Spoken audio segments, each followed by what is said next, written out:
आज हम हमारे एनसीईआरटी की क्लास 12th का अगला लेसन चालू करेंगे, issue and redemption of debenture.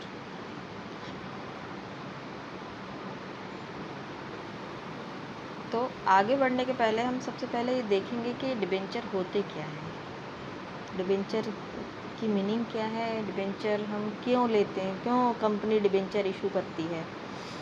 तो जिस तरह से शेयर कैपिटल के छोटे छोटे हिस्से करके शेयर इशू किए जाते हैं कंपनी में अपनी कैपिटल को एक्सटेंड करने के लिए, उसी तरह से जब कंपनी को लोन की ज़रूरत पड़ती है या पैसे की ज़रूरत पड़ती है तो कभी कभी उस शेयर कैपिटल या शेयर इशू ना करती है कंपनी डिबेंचर इशू करती है। डिबेंचर जो है एक तरह से लिखित सर्टिफिकेट है कंपनी द्वारा लोन लिए जाने के, जिसमें कंपनी की सील लगी होती है। और डिबेंचर के जो सर्टिफिकेट होते हैं उन सर्टिफिकेट के अंतर्गत जो कुछ सूचनाएं दी रहती हैं, जैसे कि डिबेंचर में कितने % इंटरेस्ट उसको मिलने वाला है, डिबेंचर की इशू डेट क्या है, डिबेंचर कितने अमाउंट का लिया गया है, डिबेंचर को रिडीम किस मेथड से करना है। मतलब जिस तरह से हम शेयर को पार, डिस्काउंट और प्रीमियम पर इशू करते हैं, उसी तरह से डिबेंचर को भी हम पार, प्रीमियम और डिस्काउंट पर इशू करते हैं। और इसी तरह से रिडेम्पशन का भी के लिए भी हम डिबेंचर को पार, प्रीमियम या डिस्काउंट पर रिडीम करते हैं। तो इस तरह से कि डिबेंचर जो है वो किस तरह से रिडीम होगा, मतलब उसका भुगतान किस तरह से किया जाएगा, भुगतान।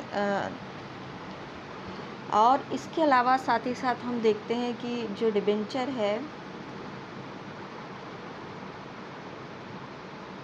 उसकी समापन की अवधि कितनी, मतलब किस तारीख को उसका रिडीम्शन जो है वो किया जाएगा। तो ये सारी सूचनाएं जो हैं वो डिबेंचर के सर्टिफिकेट में दी रहती हैं और इसी सर्टिफिकेट को हम डिबेंचर कहते हैं। मतलब एक सर्टिफिकेट है जिसमें कंपनी द्वारा ये स्वीकार किया गया है कि उसने जो लोग हैं बहुत सारे लोगों से समान अमाउंट का लोन लिया है और इस सर्टिफिकेट के अंतर्गत कंपनी ये बताती है कि इस लोन के लिए वो कितना इंटरेस्ट पेड करेगी, कब इंटरेस्ट पेड करेगी और इस लोन जो लिया उसका अमाउंट कितना है और जब हम इसको रिडीम करेंगे तो उसकी मेथड क्या होगी। ये सारी चीज़ें इस जो डिबेंचर का जो सर्टिफिकेट है उसमें दिए रहते हैं। अब जो डिबेंचर और शेयर में क्या अंतर है, तो डिबेंचर और शेयर में बहुत सारे अंतर हैं क्योंकि इनकी तो प्रकृति ही अलग है। डिबेंचर अलग है और शेयर अलग है। तो इसमें सबसे पहला अंतर तो ये है कि जो डिबेंचर है वो कंपनी को जो डिबेंचर है वो कंपनी की उधार कैपिटल है, मतलब क्रेडिट कैपिटल है। वो कंपनी ने अपनी शेयर कैपिटल बढ़ाने के लिए डिबेंचर इशू नहीं किया है, उसने अपनी कैपिटल तो उसको बढ़ाना है लेकिन उधार, लोगों से उधार लेकर कैपिटल बढ़ाई है, ठीक है। जबकि शेयर कैपिटल में क्या होता है कि जो ओनरशिप, मतलब जो शेयर कैपिटल, जब शेयर इशू करते हैं लोग शेयर खरीदते हैं तो उनको कंपनी की ओनरशिप मिलती है और कंपनी की ओनरशिप मिलती है मतलब कंपनी में उनकी हिस्सेदारी मिलती है। लेकिन जो डिबेंचर इशू करते हैं, जो लोग डिबेंचर खरीदते हैं, उनको कंपनी में हिस्सेदारी नहीं मिलती, वो कंपनी को एक तरह से लोन देते हैं। इसी तरह से दूसरा है, जो डिबेंचर होल्डर्स रहते हैं वो कंपनी के लिए एक तरह से क्रेडिटर्स होते हैं।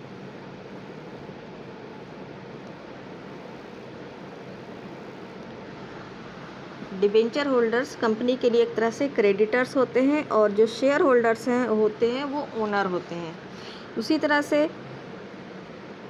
जो डिबेंचर है उसके बदले में जो डिबेंचर होल्डर्स को क्या मिलता है, ब्याज मिलता है, क्योंकि वो लोन देते हैं इसलिए उनको ब्याज मिलता है। और जो शेयर होल्डर्स हैं उनको डिविडेंड, मतलब उसका लाभ का हिस्सा मिलता है, उसको बोलते हैं डिविडेंड।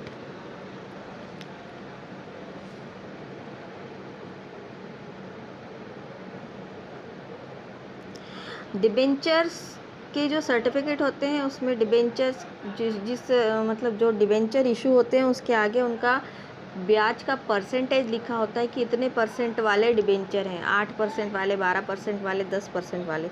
लेकिन शेयर के आगे ऐसा कुछ लिखा नहीं रहता कि वो शेयर मतलब क्योंकि जो डिविडेंड होता है उनका कोई अमाउंट फिक्स नहीं होता, वो तो प्रॉफिट के जो डिविजिबल प्रॉफिट होता है उसके आधार पर लोगों को लाभांश डिवाइड होता है। तो इसलिए और जो डिबेंचर हैं उन पे उनके आगे परसेंटेज दिया रहता है कि इतने प्रतिशत ब्याज इस डिबेंचर पर मिलेगा ही मिलेगा हर साल उनको। तो जो ब्याज है वो तो हर साल देना ही है कंपनी को, लेकिन डिविडेंड कंपनी कभी कभी जब कंपनी को लॉस होता है तो कंपनी डिविडेंड को डिविजिबल नहीं करती है।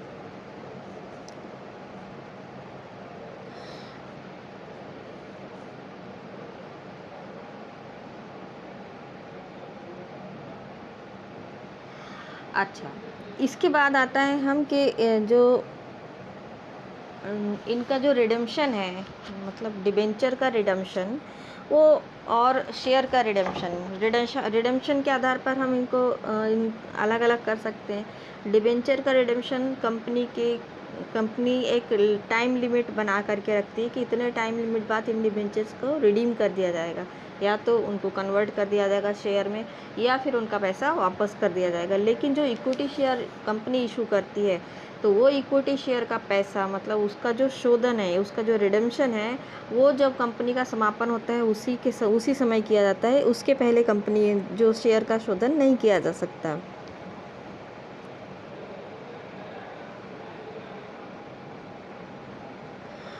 अच्छा, इसके अलावा क्या होता है कि जो शेयर हैं वो इनसिक्योर्ड होते हैं। शेयर उनकी कोई सिक्योरिटी नहीं रहती। अगर कंपनी का समापन हुआ और कंपनी के पास में अगर अपने शेयर होल्डर्स को बांटने के लिए किसी तरह का पैसा नहीं बचा तो उनको नहीं भी पैसा मिलता। लेकिन जो डिबेंचर होल्डर्स हैं, तो डिबेंचर होल्डर्स को क्या होता है कि ये सिक्योर्ड होते हैं कि भाई हमारा पैसा तो कंपनी वापस करेगी ही। जो डिबेंचर होल्डर्स रहते हैं उनको कंपनी की किसी भी मीटिंग में या कंपनी की किसी तरह के मैनेजमेंट में किसी तरह की भागीदारी करने का या भाग लेने का, पार्टिसिपेट करने का कोई अधिकार नहीं होता। जबकि जो शेयर होल्डर्स रहते हैं उनको कंपनी की जो साधारण सभा होती है उसमें पार्टिसिपेट करने का अधिकार होता है। जो डिबेंचर होल्डर्स रहते हैं उनको किसी तरह का मत देने का अधिकार नहीं होता साधारण सभा में। अगर किसी तरह का कोई डिसीज़न दिया जा रहा है और उसके लिए किसी को कहा जाए कि उनको मत देने का अधिकार, मतलब उसको डिसीज़न को फुल प्रूफ करने के लिए वहाँ वोटिंग होती है साधारण सभा में, तो जो शेयर होल्डर्स रहते हैं उनको उस वोटिंग में भाग लेने का अधिकार होता है। डिबेंचर होल्डर्स को इसका ये अधिकार नहीं होता।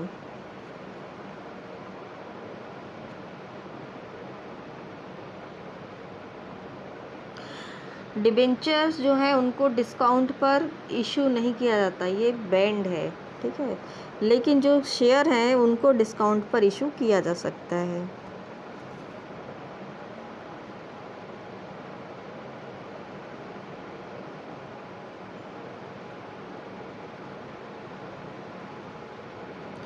डिबेंचर और शेयर में एक जो कहना चाहिए डिफरेंस ये भी है कि जो डिबेंचर्स हैं उनको कंपनी बाज़ार से अपना खुद खरीद सकती है, बायबैक कर सकती है और उनको रद्द कर सकती है, कैंसिल कर सकती है और उसको फिर से निर्गमित कर सकती है। लेकिन जो शेयर हैं, अपने शेयर को कंपनी बाज़ार से नहीं खरीद सकती है।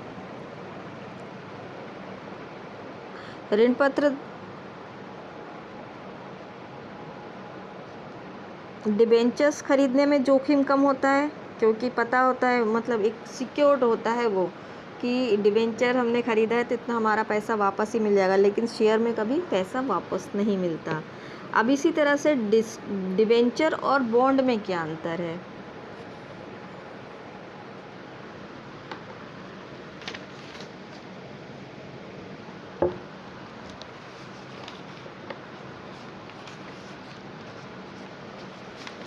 तो डिबेंचर और बॉन्ड में जो क्या होता है कि जो कंपनी है डिबेंचर इशू करती है तो उसके आगे उसका एक निर्धारित परसेंटेज बता देती है कि भाई इतने परसेंट इसको ब्याज मिलेगा ही मिलेगा।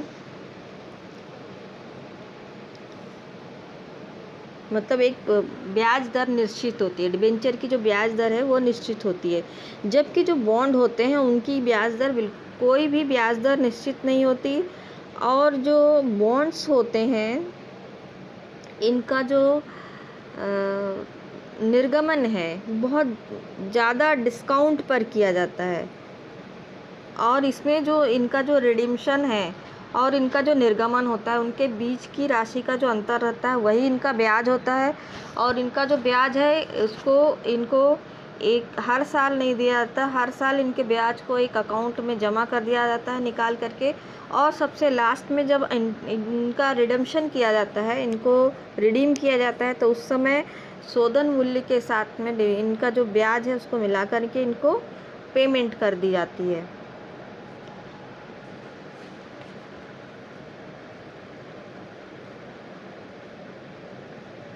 अब जो डिबेंचर है वो कितने तरह के होते हैं?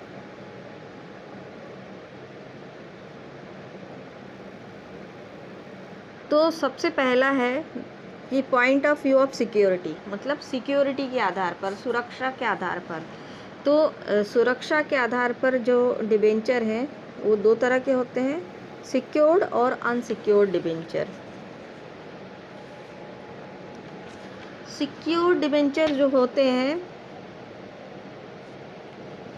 उनके बदले में कंपनी द्वारा अपनी किसी तरह की कोई सिक्योरिटी रखी हुई होती है, मतलब कंपनी ने अपनी कोई एसेट या कोई ऐसी प्रतिभूति जो डिबेंचर के बदले में उनको उनके पास में रखी हुई होती है।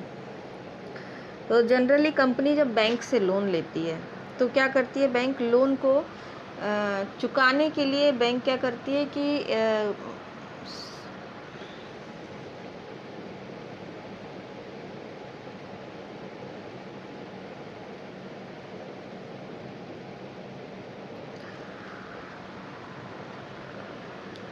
कंपनी के जो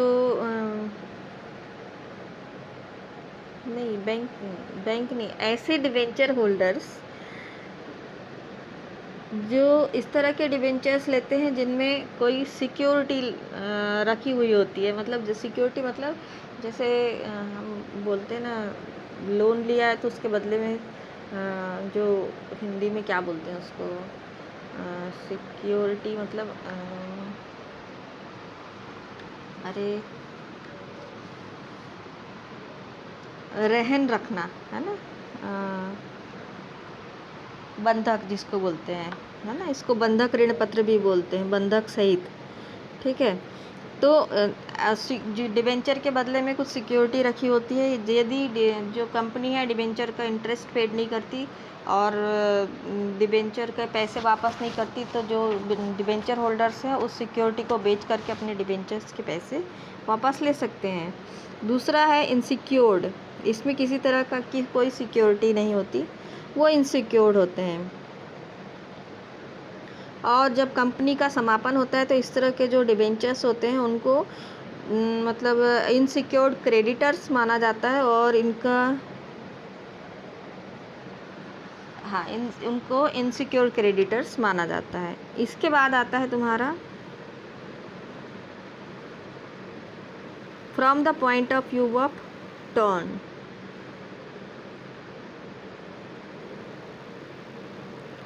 रिडेम्बल डिबेंचर, इररिडेम्बल डिबेंचर, ऐसे डिबेंचर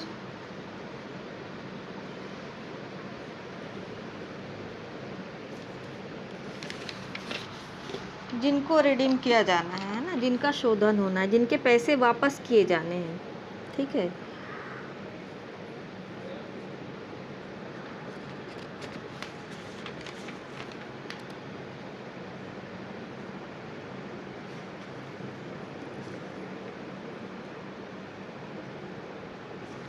इस तरह के जो डिबेंचर्स होते हैं रिडेम्बल डिबेंचर्स, तो इसमें क्या होता है कि अगर ऋण पत्रधारी अगर चाहे तो अपने ऋण पत्र पर कंपनी को नोटिस भेजकर रिडीम करवा सकता है, या कंपनी जब चाहे अपने जब इनका जो टाइम होता है रिडेम्बल जो होते हैं उनका टाइम निश्चित होता है कि इतने समय के बाद इनको रिडीम किया जाता है, तो कंपनी जो है अपने सूचना देकर इन डिबेंचर्स को रिडीम कर सकती है। दूसरा है इरिडेबल। इस तरह के डिबेंचर जो होते हैं उनको उनका जो शोधन है, मतलब उनका जो रिडम्पशन है, वो कंपनी के समापन पर ही होता है और इन पर कंपनी जो है निश्चित रूप से हमेशा ब्याज पेमेंट करती रहती है। इसके बाद अगला है तुम्हारा from the point of view of convertibility, convertible debenture. क्या होता है, कंपनी डिबेंचर होल्डर्स को डिबेंचर तो भेज देती है, लेकिन वो जब उसका रिडीम्शन करना होता है तो कंपनी क्या करती है, या फिर कंपनी उसको ब्याज नहीं देना होता, तो उसके ब्याज के बदले में कंपनी क्या करती है कि ब्याज के जितना अमाउंट रहता है और जो डिबेंचर होता है उसके, तो उनको पैसे देने के बदले में कंपनी अपने डिबेंचर्स को अपने शेयर में कन्वर्ट कर देती है, इक्विटी शेयर में कन्वर्ट कर देती है। तो ये जो कन्वर्टेबल होते हैं वही कन्वर्ट होते हैं, तो जो डिबेंचर कन्वर्टेबल होते हैं उनको इक्विटी शेयर में कन्वर्ट कर दिया जाता है। और और नॉन कन्वर्टेबल होते हैं, तो वो नॉन कन्वर्टेबल डिबेंचर्स जो होते हैं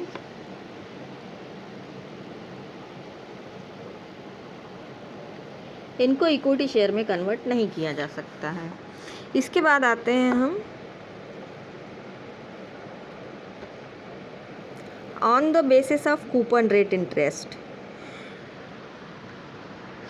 इसमें दो तरह के होते हैं, स्पेसिफिक कूपन रेट डिबेंचर्स और ज़ीरो कूपन रेट डिबेंचर्स, जिनको हम बॉन्ड बोलते हैं। तो स्पेसिफिक कूपन जो होते हैं उसमें क्या होता है कि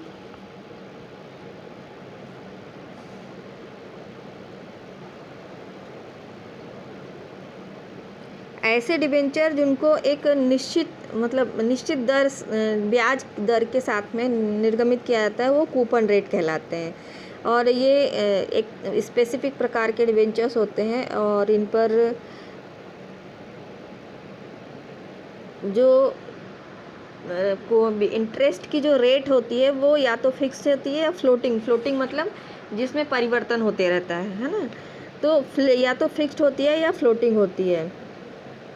और इस तरह के इस तरह के कूपन जो हैं ज़्यादातर बैंक दर से संबंधित रहते हैं, मतलब इसमें जो ब्याज रहता है वो बैंक दर से संबंधित रहता है, ठीक है।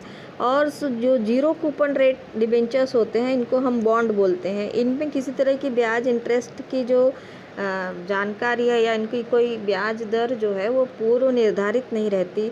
और इस तरह के जो डिबेंचर्स होते हैं इनको इशू करने पर इनकी जो इशू प्राइस है और इनका जो नॉमिनल प्राइस है, इसके अंतर की अवधि का, मतलब जो इनको इशू किया गया और इनका जो नॉमिनल प्राइस है उसके बीच का जो अमाउंट है वही इनका इंटरेस्ट होता है। और इस इंटरेस्ट को वो कूपन के रिडम्पशन के समय, मतलब आखिरी समय में एक साथ इंटरेस्ट पेड किया जाता है इनको।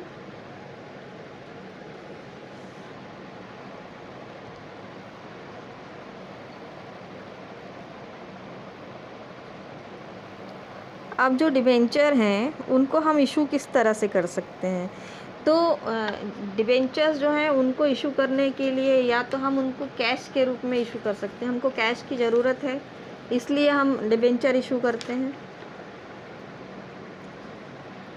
तो जब हमको कैश की ज़रूरत होती है तो उस समय जब हम डिबेंचर इशू करते हैं तो हम क्या करते हैं कि इसकी 3 कंडीशन हो सकती हैं। पहली कंडीशन ये हो सकती है कि एक साथ ही डिबेंचर का पूरा अमाउंट हम रिसीव कर लें डिबेंचर होल्डर्स से। तो जब ये कंडीशन होती है तो हमारी जो जनरल एंट्री है कुछ इस तरह से बनती है, bank account debit to debenture application and allotment account. दूसरा है कि ये तो हमने रिसीव कर दी, एप्लीकेशन हमने निकाली और अमाउंट रिसीव हो गया। उसके बाद जब हम अलॉटमेंट करते हैं तो अलॉटमेंट के समय debenture application and allotment account debit to debenture account, ये तो हो गया पहला, जब हम एक साथ पूरा अमाउंट जो है वो रिसीव करते हैं। अगर हम जो डिबेंचर्स का जो एप्लीकेशन मनी है उसको हम 2 इंस्टॉलमेंट में अगर हम रिसीव करते हैं, तो 2 इंस्टॉलमेंट में रिसीव करते हैं, मतलब पहले तो हम एप्लीकेशन के समय कुछ पैसे मंगाते हैं और कुछ पैसे हम अलॉटमेंट के समय मंगाते हैं।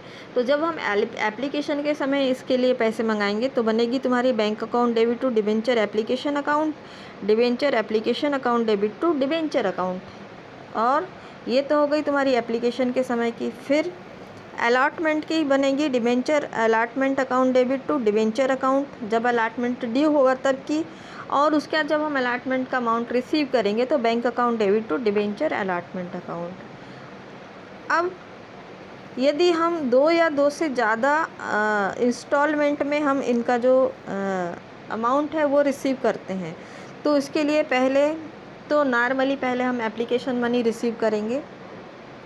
Debenture application account bank account debit to debenture application account, debenture application account debit to bank debentures account. उसके बाद अलॉटमेंट की हो जाएगी, तो अलॉटमेंट की जो एंट्री ड्यू होगी पहले, तो debenture allotment account to debenture account, और उसके बाद बनेगी bank account debit to debenture allotment account की। तो ये अलॉटमेंट की एंट्री हो जाएगी।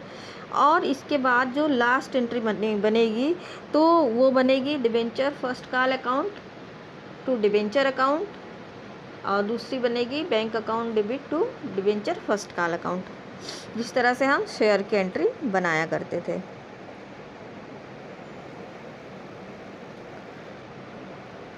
अब जब हम डिबेंचर्स जो हैं इनको हम डिस्काउंट पर अगर हम इशू करते हैं डिबेंचर्स को, वैसे तो डिबेंचर्स को डिस्काउंट पर इशू करने पर प्रतिबंध है, लेकिन चूँकि हमारा थ्योरी है तो थ्योरी में हम इसको करेंगे। तो इसमें इसका जो अकाउंटिंग ट्रीटमेंट है वो किस तरह से करेंगे, तो पहला तुम्हारा जो है एप्लीकेशन मनी रिसीव करने की एंट्री बनेगी bank account debit to debenture application account received on application money on debentures. जितने भी डिबेंचर हैं उनकी एप्लीकेशन मनी हमने रिसीव की। अभी जो एप्लीकेशन मनी है इसको हमको डिबेंचर्स अकाउंट में ट्रांसफ़र करना है, इसको यूटिलाइज़ करने के लिए।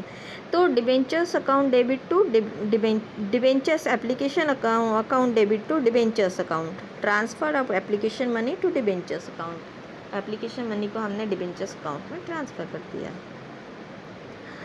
अब चूँकि हमने ये जो अलॉटमेंट है इसका किस में किया है, डिस्काउंट में किया है, तो एप्लीकेशन तो हमने बना दी। अब हमको जो इसका अलॉटमेंट करना है, तो अलॉटमेंट के समय जो डिस्काउंट की एंट्री हम कब करेंगे, तो अलॉटमेंट के समय करेंगे। तो debentures allotment account debit discount on issue of debenture account debit to debentures account, जब हमारा अलॉटमेंट का मनी जो है वो ड्यू होगा डिबेंचर्स का।